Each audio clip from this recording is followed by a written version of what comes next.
Madame, mademoiselle, monsieur, bienvenue à Metro News. Voici les principaux titres qui seront développés aujourd'hui.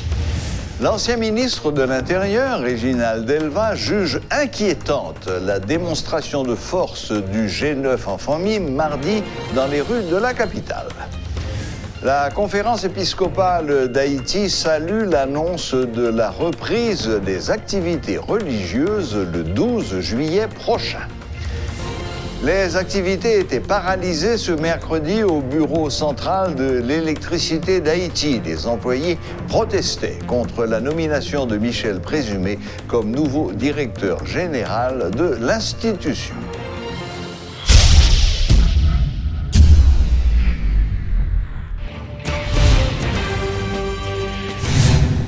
Le consultant en sécurité, Réginald Delva, juge inquiétante la démonstration du G9 en famille mardi dans les rues de la capitale.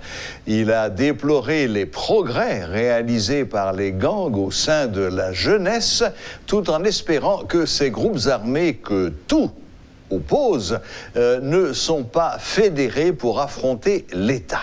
Suivez ses explications. Extrêmement préoccupé, c'est inquiétant ça arrive aujourd'hui, peut-être et 2 ans après, ça ne dévive 2018, donc on comprend ça qui passe dans la tête en paquet de monde qui est totalement pris au dépourvu, monde qui est dans le bureau, monde qui est en route pour le travail, etc. Donc on regarde des photos, images, extrêmement inquiétant, même ça qui est à l'origine du mouvement, il est encore plus inquiétant. Il faut croire que ce serait une sorte de démonstration de force que le monde qui est dans la rue a fait. Et parce que là, l'autorité va réfléchir, et moi sûr que après un spectacle pareil, premier monde qui dérange, c'est membre de la commission des armements. Et que je connais quantité de travail fait, il travaille dur en pile, pour que ça arrive aujourd'hui, il n'est pas arrivé. Mais est-ce qu'il y a des moyens politiques? C'est ça la grande question. Bon, d'abord, je pense que même le gain silence, ça ne veut pas dire que pas de négociation, pas gagner des pourparlers qu'a fait, surtout avec la commission des armements, je parler là. Mais il faut me dire que je des annonces qui fait et moins penser que c'est mal connaître l'histoire des gangs armés en Haïti. Et même les qui annoncent ce sont des jeunes, et même de très jeunes pour la plupart.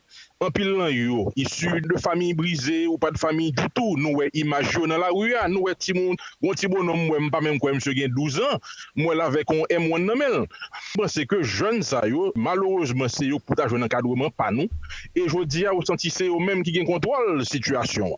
Donc là c'est que faut nous être très serein par rapport à ça que nous ouais encore une fois je dis parce que l'homme dit l'histoire des gangs, nous gagne l'histoire quartier autour. Le m'a regarder alliance qui fait c'est ça même moi qu'a dit l'on histoire quartier l'on histoire gang yo des san carrelé alliance contre nature il ka aller plus loin gagne dans quartier ça yo qui dans des alliances faites c'est même nous capable dire des ennemis héréditaires par rapport à l'histoire gang yo évidemment yo gagne des revendications que vous mettez sur table là il faut acteurs concernés yo qui compte de revendications yo pour que au moins nous capable freiner hémorragie ça qui semblait recommencer encore je dis parce que l'homme dit alliance contre nature gagne en pile yo pas gen même vision, yo pas gen même objectif, yo pas gen même route que vous voulez faire, mais son alliance peut-être capable de dire conjoncturelle.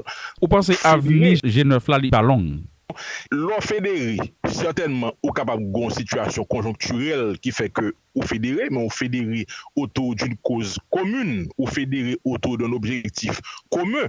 Mais ça qui est important, ou fédéré face à un ennemi commun. Donc la grande question aujourd'hui, l'ennemi c'est qui? Son sonnette d'alarme qui tire aujourd'hui, que l'autorité a payé sans nous pas besoin de provocation, sans que nous pas besoin de montrer, d'abattre les somacs nous, en chita, à tête reposée, pour que au moins nous capables de retirer le pays dans ce lien-là. 2 spécialistes des relations haïtiano-dominicaines donnent leur avis sur les déclarations du nouveau président dominicain, Luis Abinader, concernant Haïti et qui circulent actuellement sur les réseaux sociaux. Rappelant que les propos rapportés sont anciens, le journaliste Yves-Marie Chanel affirme qu'Haïti doit prendre conscience de ses problèmes et les résoudre avant de se plaindre du jugement d'un dirigeant étranger.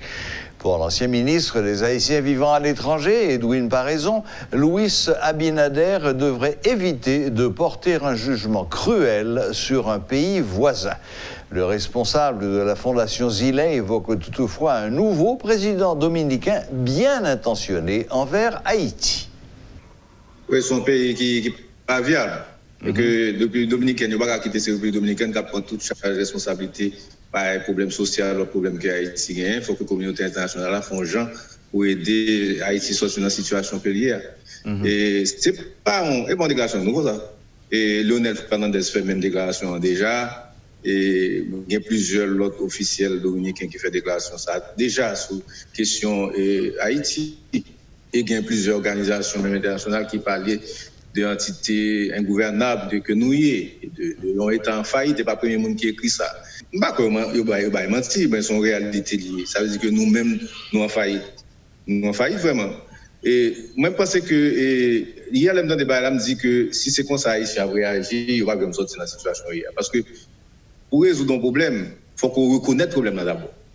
Si nous ne voulons pas reconnaître le problème, nous avons caché des problèmes, nous pensons que nous avons fait bagaille à tout le monde, bagaille sentimental, émotionnel seulement, et bien nous chérir. C'est pour nous reconnaître que nous ne sommes pas bons, que nous avons bagaille, nous pas fait, nous pas corriger nous pour nous sortir là-dedans. C'est ça que fait même toujours une opinion moi-même. Moi, je dis que le problème de la République dominicaine, haïtien, la République dominicaine, c'est en Haïti pour le résoudre. Ce n'est pas la République dominicaine qui va résoudre pour nous. Parce que là, par exemple, Mondel. Maintenant, l'hôpital dit au contraire, l'hôpital qui a un département chirurgie, puis comme ça. Mais 80% des gens qui sont dans l'hôpital, ça fait accident moto, c'est haïtien.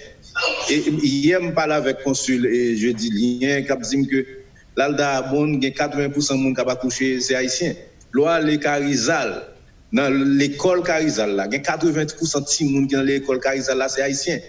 Là, le pédernal, en s'applique même genre. Ça veut dire que situation, Elias Fini a même genre dans l'hôpital là. Donc, situation, ça veut dire qui ça? Au grand l'État qui va même prendre en compte et ressortissant lui. Qui gagne si monde que l'a formé, soi-disant citoyen haïtien, qui a formé dans l'école dominicaine, qui a apprendre histoire dominicaine, qui sont histoires qui antagoniques, qui en face Haïti, parce qu'Haïti était occupé avec la dominicaine, c'était là au point et indépendance. Donc, qui s'en a parlé?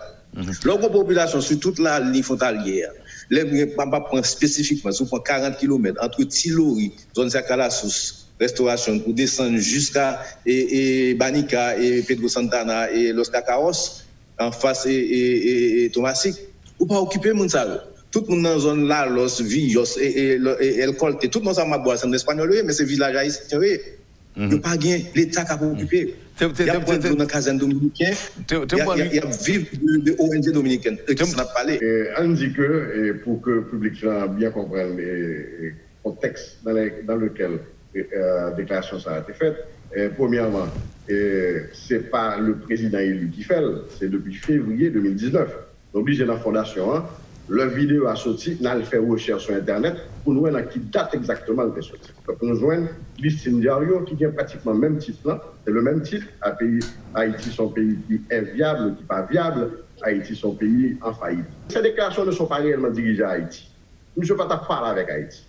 Ouais, monsieur simplement a essayé de gérer les groupes ultranationalistes qui, là, commençaient à faire une pression sur lui parce qu'il est quand même défini, et dans la politique générale que il présente à la Junte centrale électorale et qui est publique pour capable de n'importe quel côté, il est quand même défini une politique d'ouverture vers Haïti et là, il est jusqu'à exprimer et préoccupation sur deux éléments que nous connaissons qui ont dérangé M. l'ultranationaliste.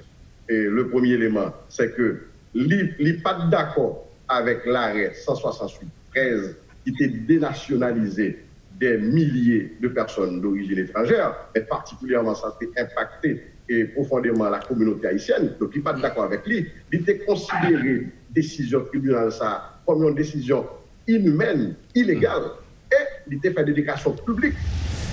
La conférence épiscopale d'Haïti, CEH, annonce la reprise des célébrations liturgiques communautaires le 12 juillet prochain dans le respect scrupuleux des consignes sanitaires pour éviter la propagation du coronavirus. Dans une note datée du 4 juillet, la CEH appelle les fidèles à faire preuve de sens de responsabilité et à respecter scrupuleusement pendant les célébrations la liste de mesures et de consignes sanitaires qu'elle vient de publier. Paralysie des activités au bureau central de l'électricité d'Haïti ce mercredi. Les employés s'opposent à la nomination de Michel Présumé comme directeur général. Ces employés reprochent à M. Présumé sa participation active dans la privatisation de plusieurs entreprises publiques, dont la Téléco ou encore la cimenterie d'Haïti. Les contestataires ont érigé des barricades de pneus enflammés à l'entrée de l'EDH, ce qui a donné lieu à un vent de panique au bas de la ville.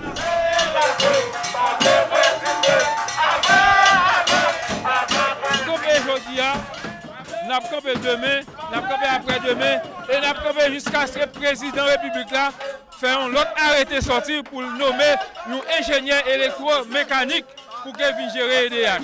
Parce qu'il y a un paquet d'anciens directeurs qui ont aidé à dresser ces boîtes là, un paquet de nouveaux techniciens là qui ont redressé ces boîtes là. Donc, au lieu du gouvernement fait appel à eux-mêmes, nous elle fait appel à un citoyen qui ont passé mauvais passé. Donc c'est ça fait que donc employé ou camper là. Ouais, empêcher me parler parce que vous voulez dire l'autre bagaille parce que vous pas d'accord président.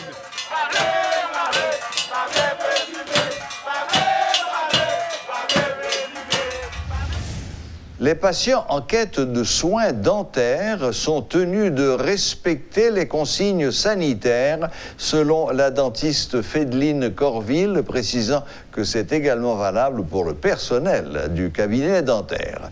Réduire le nombre de patients par jour, désinfecter les outils de travail, laisser aérer la salle de soins pendant au moins 15 minutes entre chaque patient, autant de précautions à prendre pour se protéger, indique Madame Corville. Le coronavirus représente un manque à gagner pour les dentistes, reconnaît-elle, qui exhortent ses pairs à la prudence. Suivez ce compte-rendu de Rudolphe Pierre-Louis. D'un point de vue socio-économique, voire socio-sanitaire, les dentistes subissent de plein fouet l'impact négatif de la pandémie. Beaucoup de cabinets dentaires sont restés fermés, tandis que d'autres en offrent uniquement des services d'urgence. Des raisons majeures expliquent cette situation, vu que la bouche est une source potentielle de propagation du coronavirus. Toutefois, prendre soin des dents est une nécessité, souligne la dentiste. Fédeline Corville précise le comportement que doivent adopter les patients. Lorsqu'on a franchi le cabinet dentaire, nous supposons porter masque. Et masque, nous avons des gens pour nous porter. C'est-à-dire que nous supposons couvrir nez nous, bouche nous, menton nous. Patient, il est mieux s'il pas passer directement sous chaise dentaire. C'est-à-dire que il y rentrer, s'il pas pour loi avec secrétariat, il pas rien pour la payer, il y rentrer et puis il passer sous chaise dentaire directement. Donc qui ça qui est mieux pour faire, c'est que nous supposons dans le cabinet dentaire là bien planifier rendez-vous. Des recherches ont démontré que le virus peut se propager par contact indirect à travers la muqueuse conjonctivale, nasale ou buccale avec des gouttelettes pathogènes propulsées par la toux et les éternuements. Étant donné que les dentistes s'engagent la plupart du temps dans un entretien face à face avec leurs patients et travaillent dans leur bouche, ils sont exposés aux micro-organismes pathogènes. En ce sens, ils doivent se protéger, poursuit Madame Corville. Dent qui carrière ou fini pour plomber dans ça, dentiste est supposé utiliser un masque FFP2 parce que lui-même n'est pas protégé dentiste qu'un masque chirurgical. Pour qui ça? Parce que là, il peut utiliser des instruments qui peuvent voyer pression dans la bouche patient. Donc pression ça peut gagner salive dans toute salle. Donc là, il est supposé utiliser un masque qui peut protéger lui davantage. Donc le dentiste a bail soin, il est supposé quitter porte salle côté la bail soin fermée. Comme ça, microbe là toute bagaille qui passe en dedans, il était en dedans salle là, il pas propager dans toute dehors net. Donc le mieux pour nous quitter salle aérée pendant 15 minutes environ. Donc 15 minutes qui a permettre que l'air circuler en dedans salle là. Donc ça va permettre que nous changer d'air, l'autre patient qui pas venir, il pas obligé de comme s'il respirait même l'air tout travail que nous fait pour patient. Une grande quantité d'aérosols et de gouttelettes mélangées au sang ou à la salive des patients peuvent être générées par certains instruments dentaires utilisés dans la plupart des traitements de restauration et d'esthétique. Ces microparticules sont suffisamment petites pour rester dans l'air pendant une longue période avant d'être inhalées. L'espace doit être désinfecté après chaque patient, a-t-elle expliqué. Mais là, c'est éliminer fontaine d'eau dans les salles d'attente. Et pour salle d'attente, débarrasser le plus que possible et toute table, toute bagaille net pour nous toujours nettoyer. Parce que nous connaissons si nous quittons magazine, nous quittons plantes en dedans, nous quittons jouets en dedans. Donc tout ça, il y a susceptible pour le virus. Donc débarrasser le plus que possible pour le rien pour nettoyer, pour nous avoir trop de bagailles qui encombrent nous dans sa table. Plusieurs études ont démontré qu'un individu peut être infecté par le virus sans pour autant présenter les symptômes. Il devient alors difficile pour les dentistes et leurs assistants de réaliser un triage efficace afin de déterminer quel patient représenterait moins de danger pour le cabinet dentaire. D'autres pays comme les États-Unis, le Canada et la France ont déjà recours à la télédentisterie pour pallier ce problème. Mais dans le cas d'Haïti, est-ce que tu es en contact avec un monde qui a COVID-19 là? Est-ce que ou même ou t'es infecté? Est-ce que ou t'es des symptômes? Mais nous connaissons quel type de pays que nous vivons. Donc posons-nous une question comme ça, c'est plus ou moins de passer comme sentir l'agressé. Donc pour nous limiter tout problème ça, nous préférons prendre sur rendez-vous. Donc comme ça nous connaissons même si son monde qui vient qui peut-être infecté déjà. Donc le fait que le monde ça get laver main, ni porter masque normalement et le chita non point isolé pour contre lui, secrétaire là bien loin, donc là il pas pose un problème vraiment. Si la décision de fermer les cabinets dentaires paraît justifiée à cause de la présence de la pandémie, cela n'empêche pas de penser à une stratégie adéquate permettant de prendre en compte la souffrance des personnes ayant besoin des soins dentaires urgents. Il faut aussi mentionner les liens bidirectionnels qu'entretiennent certaines maladies bucco-dentaires telles que les parodontites et les infections virales de la bouche avec d'autres pathologies chroniques comme le diabète et le sida. C'est pourquoi il est urgent que les acteurs concernés utilisent une approche multisectorielle pour l'élaboration d'un protocole standard afin d'assurer la gestion des patients et du personnel au cabinet dentaire. Claude Désir et Rodolphe Pierre-Louis pour Télémétropole. Le principal suspect dans le double assassinat perpétré contre les danseurs Nancy d'Orléans et Sébastien Robert Harry Bretous s'est rendu à la police ce mardi. Il était activement recherché par la PNH pour son implication présumée dans le meurtre des deux jeunes. L'information est confirmée par une source policière au sein de la direction centrale de la police judiciaire DCPJ. La mort de ces deux danseurs avait provoqué une vive émotion et beaucoup de colère dans le pays. À côté de la crise sanitaire, Haïti souffre d'une grave crise sociale et économique. Et sur le plan économique, ce sont bien évidemment les PME, les petites et moyennes entreprises qui sont le plus touchées, le plus affectées. Pour parler de cette situation, nous avons avec nous ce soir Madame Karine Fonbrun de l'association SAS et Business PAM, fondée en 1918, en 2018, décidément, et qui est une association qui regroupe toute une série de PME. Bonsoir, Madame Fonbrun. Bonsoir à tous les spectateurs de Radio Métropole. Effectivement, je suis Karine Fonbrun et je suis avant tout membre de SAS et Business PAM, SSPP. Je suis aussi le PDG de Complexe Tropical, qui est une entreprise qui, nous travaillons dans le tourisme, hôtellerie et aussi nous avons des bureaux de location dans l'immobilier. Et nous, alors, je suis une petite entreprise devant les grands et je fais partie de SAS et Business PAM. Et cette association-là, ce que nous sommes en train de faire, c'est de promouvoir une pétition que nous avons sortie, un cri d'appel, un cri de secours, de SOS, et à l'exécutif pour leur demander de l'aide. Pour leur demander de l'aide sur quelle que soit la forme qu'ils sont prêts à nous l'aide fournir. Parce que nous ne pouvons plus. Et ce qui nous effraie le plus, c'est que voilà qu'on dit que l'aéroport ouvre, les avions commencent à voler, mais ça ne nous aide pas en fait. En fait, ça ne fait que nous effrayer. Parce que quand il faut réaliser que tout le monde parle du Covid-19 étant la cause principale de nos troubles actuels, et je dis ça c'est faux, c'est-à-dire que c'est la cause qui a exacerbé une situation déjà intenable. Une situation depuis 2018 que nous faisons face depuis le 6-7 juillet de 2018. C'est ça. Nous faisons face à une situation qui est carrément, à ce stade du jeu, intenable. Nous ne pouvons plus. Oui, donc finalement, vous avez utilisé la bonne expression, vous êtes là pour lancer un cri d'alarme. C'est un cri d'alarme. Un SOS. Mais revenons un tout petit peu en arrière. Cette association, donc, vous m'avez dit, a été créée en 2018. Donc elle est toute jeune. Elle est toute jeune. Elle rassemble combien d'entrepreneurs? L'association, quant à présent, nous sommes une association qui représente mieux que 200 entrepreneurs. 200 entrepreneurs, et nous avons, nos antennes vont jusqu'à la diaspora. Très bien. Nos antennes vont jusqu'à Boston, Miami, New York, un peu partout, où les Haïtiens sont en grand nombre. Et ce que nous faisons dans cette association, c'est de trouver les informations qu'il faut à tout un chacun qui est dans les affaires, et de leur fournir cet encadrement qui est absolument nécessaire. Parce que très souvent, des jeunes viennent. Moi, par exemple, dans mon immeuble, j'ai beaucoup de petits bureaux des start-up.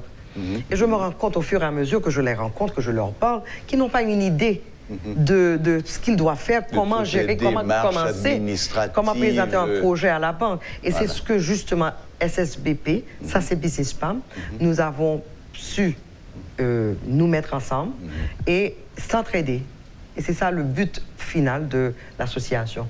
Très bien, très bien. Donc au service des petites et moyennes entreprises. Des petites et moyennes entreprises dont tout le monde sait qu'elles sont le potomitan de l'économie mondiale, finalement. Dans le monde entier, c'est cette classe de personnes, ce groupement de personnes qui sont le pilier, qui sont ceux qui créent du boulot, c'est ceux qui font tout, en fait. Oui, et c'est eux qui payent les taxes aussi. En plus, et comme vous l'avez dit, suite aux événements des 6 et 7 juillet 2018, puis le pays LOC, puis Covid-19... Ça ne fait qu'empirer.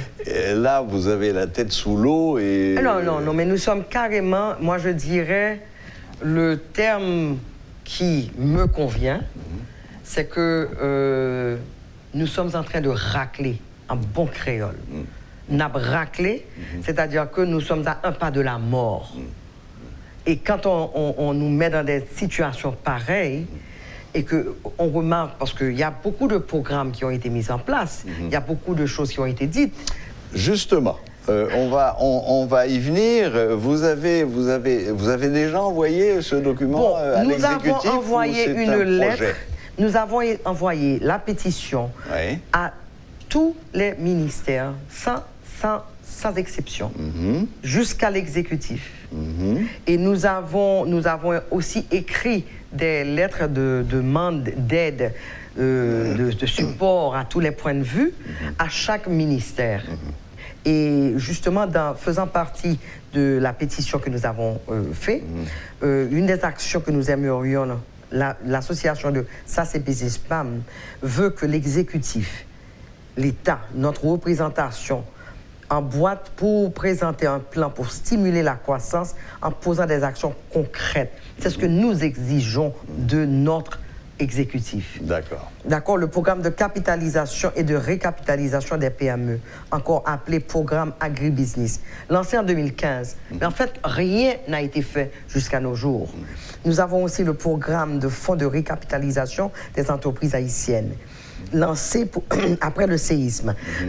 Encore une fois, nous pouvons en attester, ce que nous voyons dans les rues, qu'en fait, rien n'a été vraiment abouti à marquer l'économie des PME. Nous proposons aussi que le gouvernement reconsidère la rubrique haute intervention publique et de prévoir une enveloppe d'urgence de 10 millions de dollars américains qui soit allouée au renforcement des PME. D'accord. Donc, si j'ai bien compris, vous venez de rappeler là 2 programmes qui avaient été décidés, votés et qui n'ont jamais abouti été à quoi que ce soit. Lancés.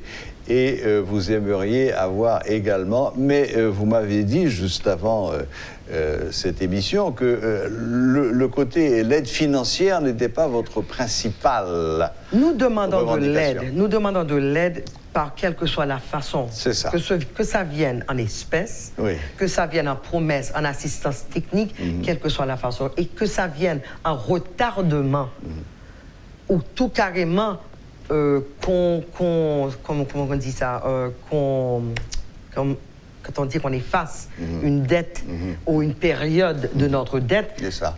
que ça vienne comme ça, nous sommes prêts à l'accepter. Un moratoire sur ce qu'il y a à payer. sur 5 ans. Voilà, très bien.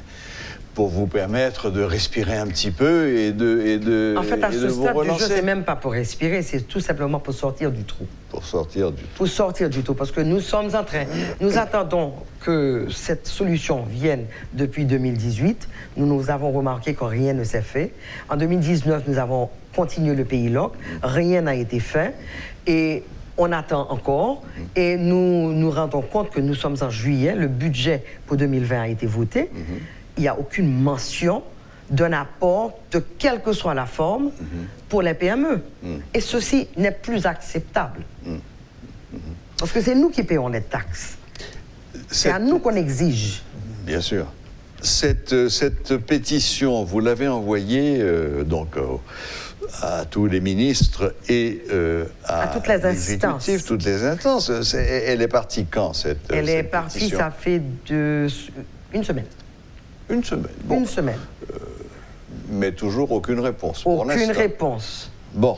Eh bien. Mais ce que je voudrais voir avec, en m'adressant au public en général, c'est que les gens, je voudrais qu'ils comprennent la situation n'est pas pour les gens de SSBP, ça c'est Business Spam. Nous sommes une représentation d'un secteur du pays, de l'économie haïtienne. Nous sommes à bout, nous en avons ras-le-bol, nous ne pouvons plus tenir. Et c'est dans ce but-là que nous voulons présenter, nous voulons dire au public, allez sur les réseaux sociaux, regardez SSBP, ça c'est Business Spam, nous sommes sur Instagram, nous sommes sur Facebook, nous avons une page, un site web. Allez, regardez, lisez la pétition, vous allez voir que vous allez vous retrouver dans les demandes qui sont faites dans cette pétition. Et nous vous demandons, s'il vous plaît, signez, signez et signez, et ensuite partagez. Partagez verbalement, partagez à l'écrit, partagez par quels que soient les moyens que vous pouvez en avoir, mais partagez cette pétition. Il faut que ça fasse sa route et il faut que ça donne des résultats. Cette fois-ci, nous, SSPP, qui sommes les catalyseurs de ça, nous n'accepterons pas de non. Nous n'accepterons pas de non et il est temps que les petites et moyennes entreprises réalisent le potentiel qu'ils ont, le potentiel que nous avons et l'obligation que nous avons envers nous-mêmes de nous battre et de nous battre ensemble. Ensemble. Rejoignez-nous à Ça c'est Business Spam. Nous sommes là pour vous accueillir, nous sommes là pour aider et pour donner dans toute la transparence possible des informations. Eh bien, écoutez, Karine Fonbrun, après ce cri d'alarme et ce cri du cœur, je crois qu'il n'y a rien à rajouter. J'espère que ce passage ici à Metro News aura permis d'entendre votre souffrance, ce désespoir qui est le vôtre et qui ne peut pas continuer, en effet. Et donc, bonne chance et on reste à votre disposition. Je vous remercie. S'il faut donner un petit coup de pouce supplémentaire. Je l'espère et je compte sur toute la presse. Je vous remercie infiniment. Je profite de cette antenne pour remercier tous ceux qui s'étaient présentés ce matin à la conférence de presse pour que justement on parle et on reparle de la pétition. Et encore une fois, je ne sais comment vous dire, ce n'est pas mon cri d'alarme, ce n'est pas le cri d'alarme de Ça c'est Business Spam, c'est le cri d'alarme des PME, de nous tous. Merci beaucoup de votre écoute et merci pour l'action qui sera suivie. Merci infiniment, merci Karine Fonbrun d'être venue jusqu'à nos plateaux de Metro News nous présenter cette situation en effet tout à fait alarmante et pour laquelle il faut trouver une solution. Absolument. Voilà, c'était Madame Karine Fonbrun, membre de l'association Ça c'est Business Spam, qui venait de lancer un cri d'alarme, un cri de détresse, un SOS face à la situation insupportable des PME aujourd'hui en Haïti.